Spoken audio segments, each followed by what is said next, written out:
In April of this year, Canada's federal government released the 2024 federal budget, which is pretty much the government's financial blueprint for the year. And this year, this included a change to the capital gains tax, which is the tax you pay whenever you sell an asset for more money than what you bought it for. And that includes things like stocks, crypto, bonds, but most importantly, real estate. So today we're going to talk about that change in detail, what the actual changes are, how they differ from the past, and how they may affect you. What's up everyone? Welcome back to the channel. If you're new here, my name is Fady Nakhla. I'm a real estate broker here in the city.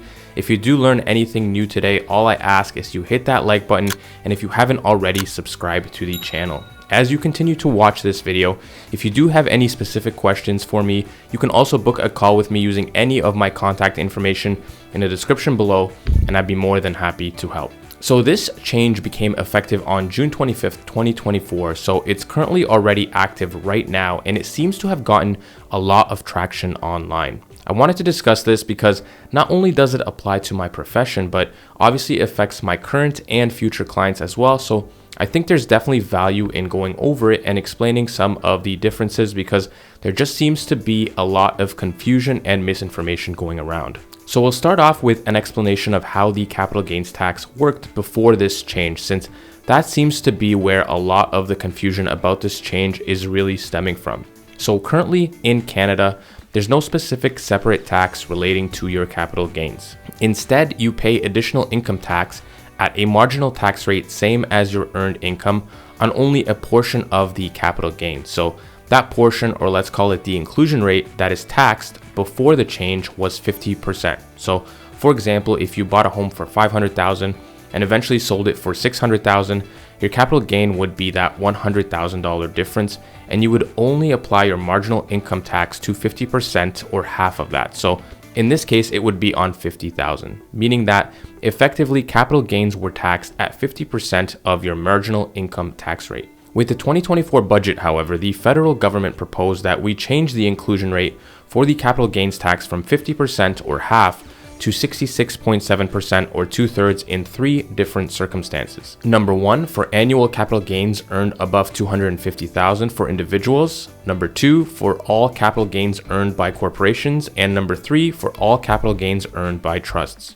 So just to be clear, Canada did not increase the capital gains tax to 66.7%. It increased how much of your capital gains is taxed, which is the inclusion rate from 50% to 66.7%, and again, only in certain circumstances.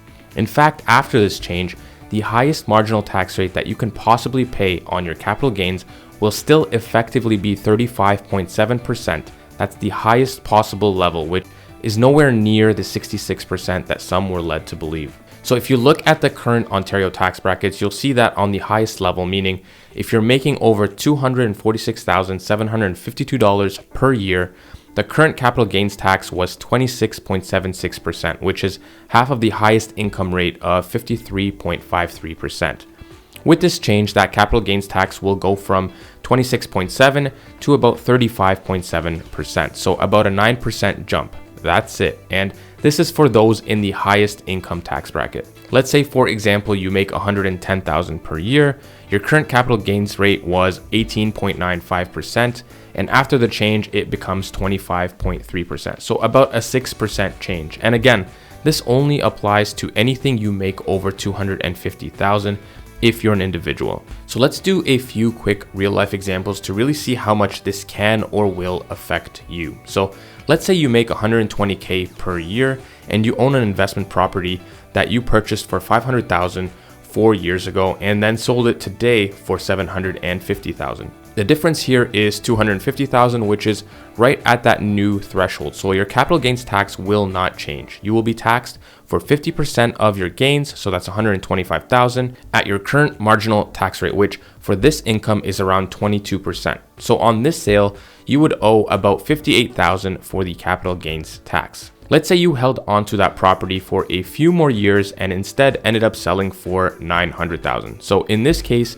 you've made $400,000 total.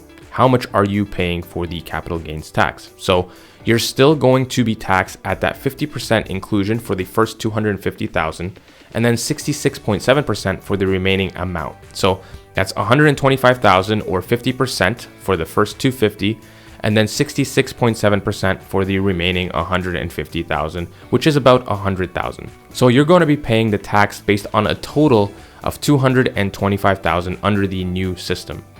Under the old system, you would have paid the tax on $200,000. So what does this look like in actual tax amounts you owe? So under the old system, you would have owed about $99,000, and under the new system, you now owe $112,000. So you can see here the change is not that substantial for the average person. Now, obviously, if you're in an even higher income tax bracket and your profit margins are much larger, let's say you're making 700 or 800 or even $1 million for this example, this is where you're really going to see the effects of this change. By the way, if you are thinking of selling but want to run the numbers first, just like I did in the previous example, that way you know exactly what you're getting yourself into, feel free to book a call with me or reach out to me using any of my contact information below, and I'd be more than happy to help. Now, let's say for the earlier example, you are not an individual, but instead a corporation.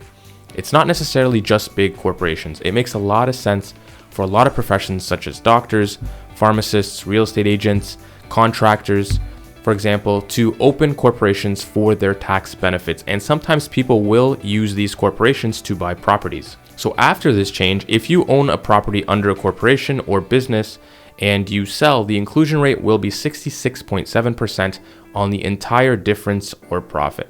So again, for our previous example, if you sell that investment and make $400,000, but it was owned under a corporation, 66.7% of that would be about $264,000, and the capital gains tax owed will be $132,000. So about $20,000 more than if you own the property as an individual in this case. Now, it is important to note, and this is something that wasn't super clear with their original announcement, but if multiple individuals own a property as joint owners, like a married couple, for example, then you're each allowed up to $250K for capital gains under the 50% inclusion rate. So in our previous example, let's say you and your partner own that investment property together and sold it and made $400,000.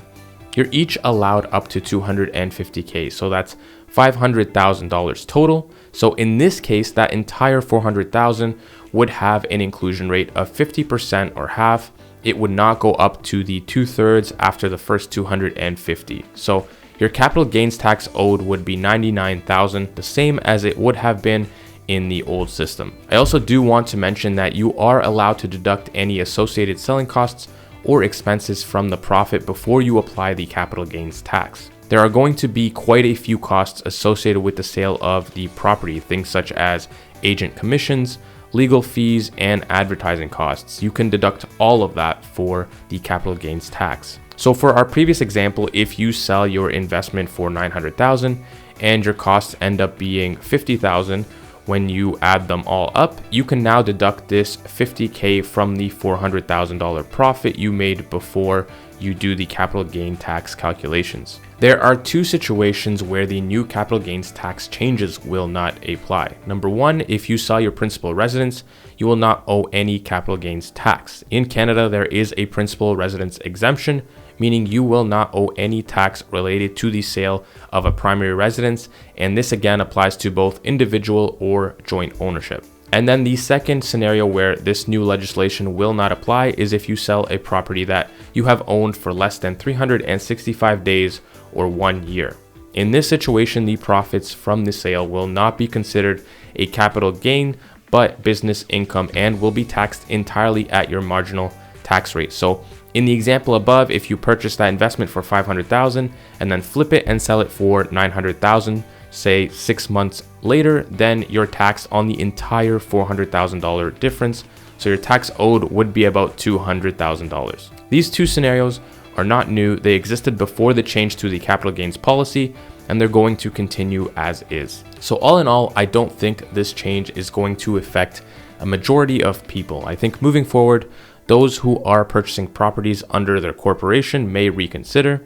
This is probably where it's going to have the most impact, if any. But again, how many people outside of bigger corporations are really doing that to begin with? It's probably less than 1 to 2% of the population. In terms of your average investor, unless you're making closer to $1 million in profits and have an income on the higher end, you're not really seeing much of a difference in what you owe compared to what you're making. It may deter a few people from investing in the future, but like we saw, the change really isn't as big as some people are making it out to be. So I don't really think it's going to have too much of an impact on our market. Anyways, that's it about capital gains. If you do have any questions that I have not answered in this video, please leave them in the comment section below or reach out to me using any of the contact info in the description below, and I'll do my best to help. Also, if you are thinking of selling and just want to go through the numbers or would just like to go through your specific situation one-on-one, I would be more than happy to help with that as well. Just book a call through my calendar link below and we'll have a chat.